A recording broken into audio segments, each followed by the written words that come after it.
welcome aboard for another Sunday market update, this time with me, Geoff Pyne, who, of course, is a senior trader with Actions to Wealth, who bring you the Sunday market update each and every Sunday. I'm glad you could join me. I'll tell you what I'm going to do in terms of how we're going to approach today. I'm going to show you um, my setups for the week and how I'm actually getting a bias, and that's what I'll be looking to trade throughout the week. I'll be sharing that with you shortly. And then I'm going to share something, what? A little bit different, I suppose, but you may have seen in the past me do this before. It'll just be a little bit different than the norm. I can't share my screen at the moment for some reason. I will be trying very hard to do that. Show taskbar, that might help. And find a control panel. I don't know why I have trouble with this all the time. Here we go.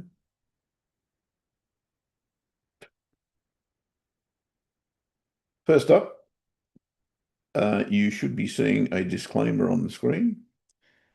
Can you see a full screen or can you see a split screen? That would be wonderful if you could tell me that. Full screen, beautiful. Thank you, Sam. Rightio. So, whilst you're reading that disclaimer, I will, thank you, KR. I will enlighten you with a very important announcement before we go any further. I need to quash really a vicious rumor. And the rumor that I have to quash is that there will be, or I'm going to say this, there will be no 15% tariff levied on this show, ever. I just thought you'd need to know that before we move on. And whilst you're reading their announcement, what I will also now do is, as promised, go and show you my setups. Are you now seeing my chart, or do I have to select another screen to do that? If you could let me know that, that would be wonderful. I am now sharing my uh, Aussie Yen chart, Aussie Yen weekly chart. If you can see that, please let me know. And we can continue. No. Okay. Then I need to stop share and share another screen. Okay. Which would be that one. Okay. You should now be able to see my Aussie Yen weekly. Perfect. Thank you once again, KR. Right. So what am I looking for this week in terms of a directional bias? It is all about, well, Donald Trump. Again, still, always. And this week, we're awaiting the news that's probably most pertinent around Iran. And if that is to escalate, or if Donald presses the button and says go, then we're going to be in a risk-off scenario, which brings the yen and the Swissy to a degree and the US dollar into sharp focus. Now I'm going to concentrate on the yen because I've got chart patterns that are telling me the yen may well be tradable this week. I'm going to go through the ones that I feel are tradable, but there's one or two better than the others. Aussie yen, now those of you who know what I'm looking for in directional bias, I can point out very, very easily. What I'm looking for is something like that. Now, what that is what I call a game changer. It's actually a key reversal bar. I call them game changers because they're not all equal.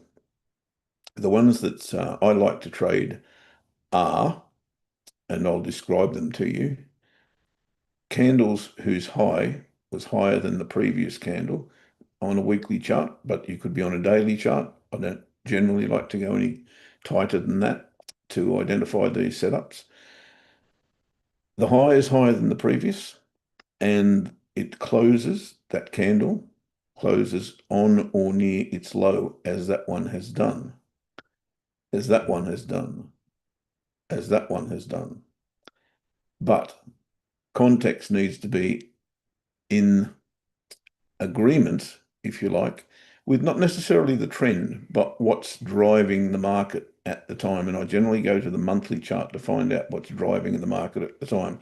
But on this chart, I can see that what was driving the chart here, which was this movement here, is no longer current. It's violated because we've now got a high that's higher than that.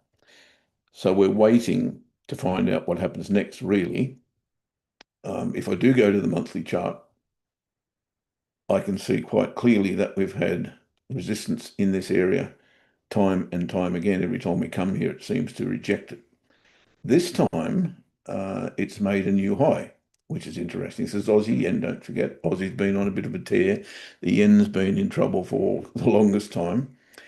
And every time we try to knock the yen, every time we try to give the yen some status, if you like, it disappoints. Like here, once again. So Aussie on a tear, yen not yet in favour, but that could change any time, in particular if we do go risk off. This is a classic risk off, if we go risk on, sorry. This is a classic risk off currency pair. When the risk is on, the Aussie outperforms the yen, general terms. When the risk is off, the reverse is the case. You can see quite clearly here that I'm saying that the risk has been on and the Aussie's been outperforming the yen. And as I said, that could change very, very quickly. The market is really, really volatile, as you know, at the moment. And this pair may well be the indicator that we're looking for in terms of risk on, risk off. Anyway, that said, what is driving the market at the moment? Well, as I see it, probably this base here. We've had a false break of that base, and since then we've had higher highs and higher lows, with the exception of this little interruption here. So difficult to be bearish, but as I said, if that Iran situation changes, then so will this. At the moment, on the weekly chart, do I have a directional bias? Yes, I have one of these game changer bars sitting here, right? High is higher than the previous, closed on or near its low. The interesting part about that, I also have a two candle setup that either confirms or denies that. This candle here has a low that's lower than the candle in question, and it closed on or near its high, which is the reverse of what we just said. But in this context, we've just decided that the dominant factor in the chart is, or what's driving the chart, is this base here. And we're seeing high highs and lows continuously, apart from that little hiccup that I mentioned before. So we're in a bit of a quandary here. Do we take notice of this one, or do we take notice of that one? What would I do right there? Not a thing, because I don't know yet. I'd wait for confirmation of either. So that's not my favorite one. This one could well be, and you'll note the difference. What's driving this market at the moment, in my humble opinion, is this move here. Game changer bar sitting there, price fell out of the sky. It's tried and tried and tried and tried and tried and tried, and we're in an uptrend at the moment. But we haven't taken out this high yet, and we're now getting signals that this move may be getting a bit tired. So reversal bar here, key reversal bar, game changer bar, followed up by yet another game changer bar, double top, call it what you want. It's giving me the indication that the bears are gaining traction here. So I like this one far better than the Aussie versus the yen. And bear in mind, the Canadian dollar is also a risk-on currency. Does tend to follow oil at the moment, and that's going to be a subject of our discussion very, very shortly as well. But this one I do like, because we've got this dominant force, which has not yet been taken out, and we've got an inside bar on the back of that game changer bar. That's what I call a game changer plus. And if everything's equal in the morning and we don't get wild gaps in the market, I will be looking to place an order underneath this area here. Stop loss above the swing. So CAD yen will be my favorite play in the yen pairs. But we've got to watch what happens with Trump very, very closely. Swiss yen, similar to the Aussie versus the yen, not yet convinced that we're going down. This is out of context as a game changer bar. We need it to be in agreement with the dominant force. The dominant force, in my humble opinion, is still this base here, and we're trending off that. So Swiss yen, no. Euro yen, very similar, but a little bit more convincing because we've had a rejection here, and we've had the game changer bar here turned into a game changer plus with the inside bar. This could well be worth your attention, euro versus the yen short as well, but I've chosen CAD yen in preference to that as well. The other two the other one that attracts my attention in the yen pairs is Kiwi versus the yen. You'll notice all of these are very, very similar. And of course, Kiwi yen and Aussie yen are very, very close neighbours. And we're seeing very much the same chart pattern as we saw in Aussie versus the yen, as we do in Kiwi versus the yen. The one difference is this is more like CAD yen than it is Aussie, because remember the Aussie's up here, because the Aussie's outperforming the Kiwi quite substantially at present. So the conclusion I would draw from that is that the Kiwi is more likely to fall than the Aussie. And the problem here that we have is this bar, similar to what I showed you on, what was it?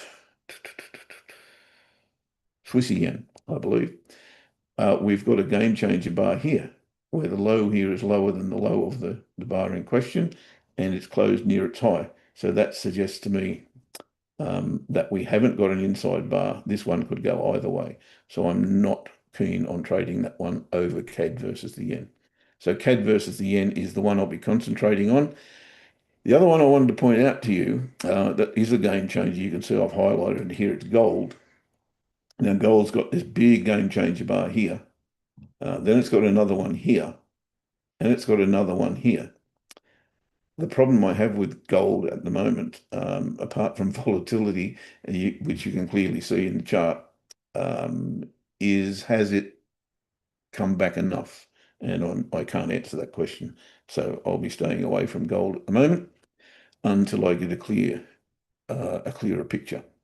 So that's my take on the yen pairs for the week. But again, I stress you will need to be watching Donald Trump and the Iran situation very, very closely. Now, what I did want to, I'll stop that one and go to my next point, which should be back on the disclaimer, one would hope. If you could let me know if you're now seeing the disclaimer, guys, that would be wonderful. Thank you for that. Now all I need is my control panel for the slideshow. No, that's not where it needs to be. Excuse me, guys. As usual, having trouble with the control panel. Right.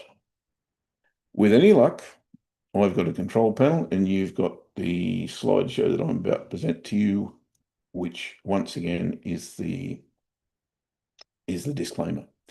Let me move on. Last August, September, when I was doing Sunday Market Update, I placed an order on, and I'll show you that chart in just a second, based on the big picture. And I'm pretty much a big picture aficionado, if you like. I like to start there and work my way down.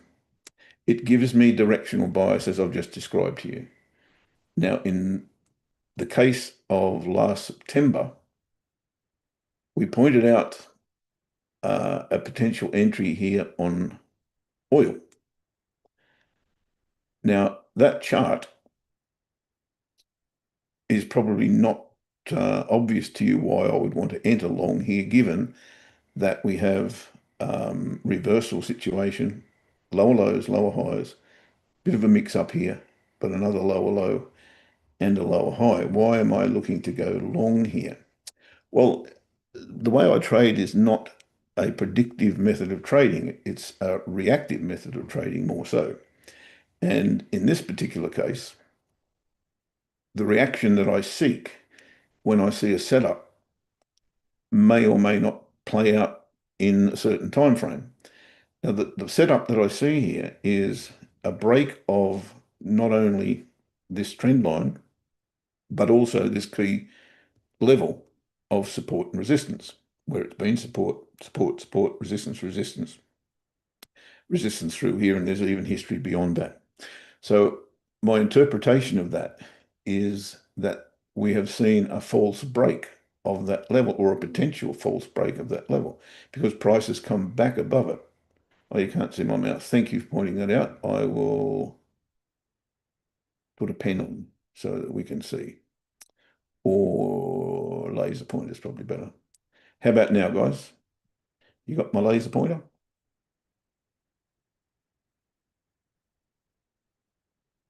Yep, cheers. Okay, so this level here was the key level that I'm pointing out, where it's been support, support, support, resistance, resistance, resistance, support, etc., etc., etc. Now, we broke that level and came down to the next key level in my world before we bounced back, and importantly, back above the key level and the trend line. Then we retested both of those with that seller bar. Now, where most um, trend traders would be looking at that seller bar and going, wow, let's get short here. I'm okay with that.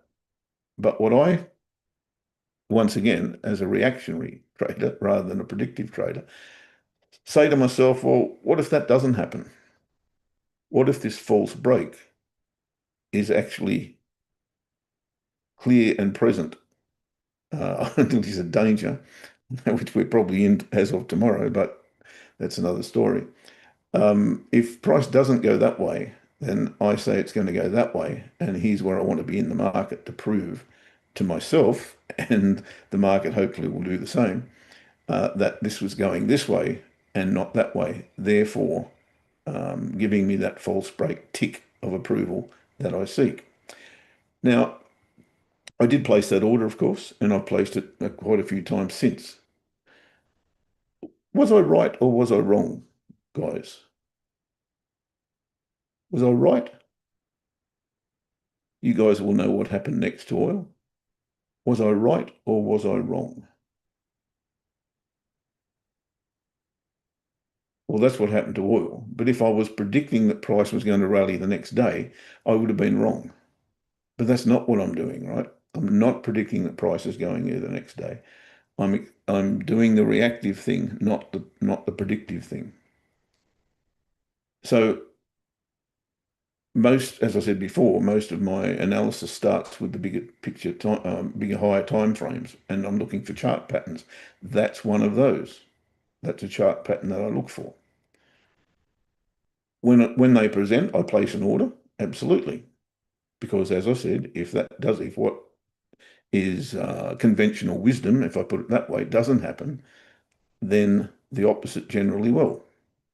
But it's a setup that is telling me, just like other setups on this chart that I'll point out in just a second, that at some stage, this will be of a point of interest for sure. So if it doesn't trigger, it goes on my watch list until we get to an interesting point.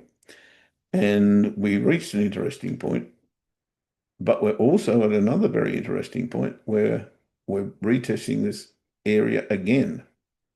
And we may well in the next month or so, maybe even tomorrow, who knows what Donald's going to do, then we could just burst through there and the trade will be triggered. I see more things on this chart than, of course, that setup, and I'll just point them out to you. And the time frame that really isn't important to me. It's just the setup or the chart pattern that's telling me sometime in the future that level is going to be of interest. Just as this double top up here was telling me that price is going to fall. Now, is it going to fall tomorrow? I don't know. But if it does, I want to be part of it. Now, the setup took actually 1 year to play out, but there was a setup there. Slingshot traders will probably see this, but there's a trend line goes through here. It's been broken, retested, and there which is set up underneath that candle right there. But 1 year later, it played out. Was there opportunity to get in later? Of course there was, and not necessarily on the monthly chart, which is what we're looking at the moment. There may well have been lots of opportunities to get into that, but our directional bias gave us the opportunity to say when that setup came, we're confident that this is going to happen. Just the same as over here, where we got this massive shooting star. It took 5 months before that triggered here. Quite interestingly, at the very same level that this one worked as well. Interesting. So that's what I mean by my setup still there, and we're now 1, 2, 3, 4, 5, 6 months down the track, and it still hasn't triggered. Am I going to keep the order in the market? You bet. You bet. But did it matter then? Sorry, then that the order didn't trigger? Does it matter now that the order didn't trigger? They're the questions that I ask myself. And guess what happened? Since that setup appeared, the direction has actually been the opposite. So we're bringing down, down, down, down, down. If you're in Australia, just like coal's prices, down, down, down, which are furphy at the end of the day. But look what this is the daily chart of oil delivered as a Christmas present to me and others who may well have been on board here. This is the week before Christmas right here when that double bottom played out. You can see it clearly on the weekly and monthly charts, but here it is right here. First signal, bullish engulfing bar. Would I have traded that? No, because I wait for confirmation that this has actually turned. So I'm looking for something like that. That there, that there, that there. They're all higher lows than this one. So that's what I'm looking for to trade. So did I miss a few bucks? Probably, but I don't care. I got my confirmation. Then I got a clear, those of you who know Slingshot will see my candle pattern sitting right there on the trade line at a higher low. Perfect. So that's confirming the double bottom. It's confirming the bullish engulfing bar. It's confirming the higher low. So yes, I did trade that. Then I got out there, by the way. It was pretty much a perfect exit because we had this resistance level through here. Clean exit. Then with my new trend line, we got yet another slingshot setup. Those of you who know the dominator will see the dominator there. It took out the previous high and broke the trade line by more than 1/3 of its body. That's the criteria that I use. So we've got the double bottom, we've got the bullish engulfing, we've got higher lows, we've got higher highs. This is now trending, right? So the trend has changed. Then we got yet another setup. But I'm going to tell you guys, I lost this trade because I made a mistake. And it's the mistake I want to point out to you and how it can be well avoided. This is yet another slingshot setup sitting here. Three candles here are telling me that if price comes back to here, it's going to break out. So I place an order above that tiny bar there. Now, my mistake was I put my stop loss below the most recent swing here, but it's only a tiny swing, as you can see. And look what happened. After I got triggered, price came back, and the classic of all classics, which I should have seen coming a mile off, where liquidity grab took place here and price just went bang. Those of you who don't know what a liquidity grab is, look up stop hunt because that's what it means.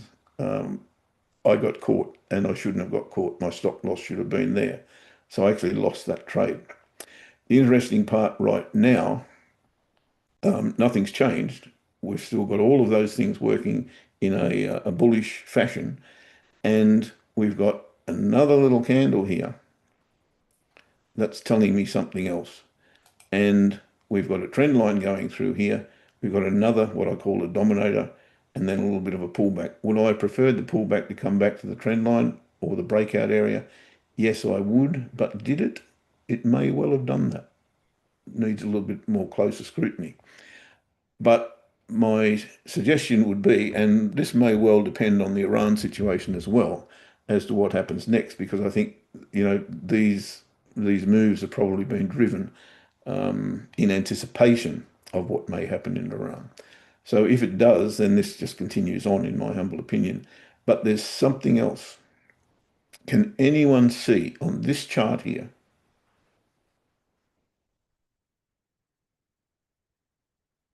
another bullish pattern? I'll just leave you with that for 2 seconds. Another bullish pattern here. It's a bigger picture pattern, but it's there.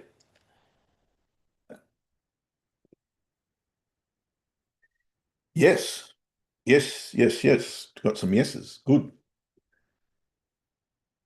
Horizontal level's been broken. Gary, 100%. But that's not the bigger picture that I'm seeing. I'm going to show you what it is. But first, before I do that, I'm going to show you um, one of my Sunday market up was back in July, from memory, July, yes, when I showed you this next chart of silver versus the US dollar. Does anyone remember that? If you were in the room in July, we identified a cup and handle. Here it is here. Cup and handle. We also had commentary at the time telling us that the long-running manipulation of this precious metal, this is silver, was over. The JP Morgan, if you don't know the back story of all that, that's readily available as well. JP Morgan is the main source of where the accusations lie, or the main proponent of manipulating this precious metal over many, many years. And we said at the time, if this plays out, the sky is the limit for silver. Well, silver went, once it broke this cup and handle, from, was it $28, I think, here? You know the rest, right? $120 for silver. It's come off that, of course, at the moment, but that cup and handle played out very, very nicely. The next slide I want to show you compares what we saw on silver at that time to what is setting up right now on oil. This is silver back in July. We know what happened. It's up here somewhere. This is oil at this very moment. There's those two candles that we just looked at. Is this going to play out the same as silver played out? I don't know. I would like to think that will be the case. If it is, I'll be a very, very happy man. But it's the setup that I wanted to point out to you that confirms or probably puts a big underline under what we're seeing on the daily time frame at the moment, and that is bullish activity. So I believe that being in oil to the upside is a far better option than being in oil to the downside at the moment. Fundamentals may play a big part, of course, as I've suggested, and I'm sure you're all over it anyway, and you're watching Donald Trump like no tomorrow because you need to. So that's just where I thought I might point out to you that there's some interesting things going on in the world of oil at the moment. Not suggesting that you jump out and trade it right now, but I will be jumping back in tomorrow if we don't get a crazy gap in the market or whatever's likely to happen. We will see, guys. We will see. So I hope that's just a little bit of illumination on what I see in the markets and how I look at them.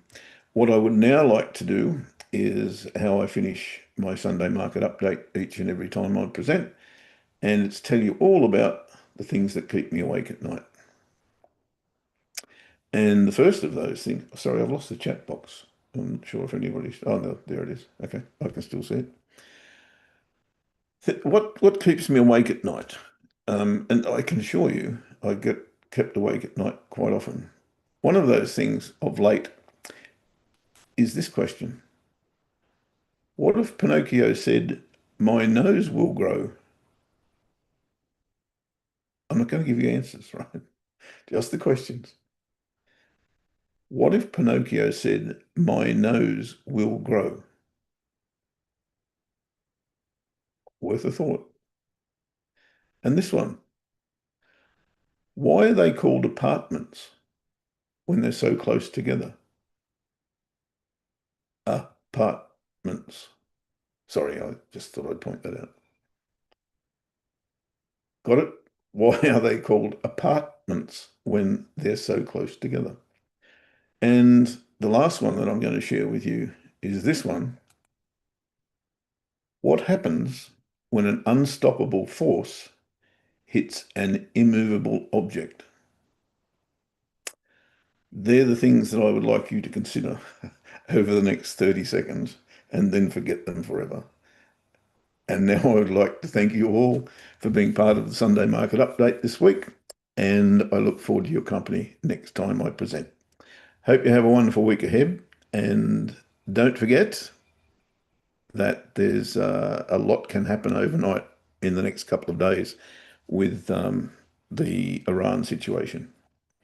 Guys, thank you for the thank yous. It's been my pleasure. Thank you, Sam, for looking